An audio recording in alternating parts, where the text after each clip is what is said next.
康康的诗，活在这珍贵的人间。大理古老的村庄，原住民正在举行仪式。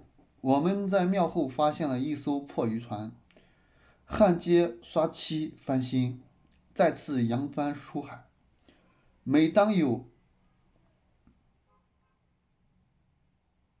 星星的夜晚，海面波光粼粼，我们在船上放电影，我们把画面投向月光，只有月光知晓我们的悲欢离合。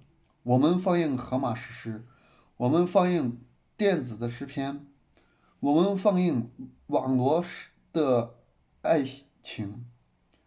总有故事打动流星，他们偶尔过来捧场。总会有人望向天空，双手合十，闭上眼睛，许下一个比尘埃卑微的梦。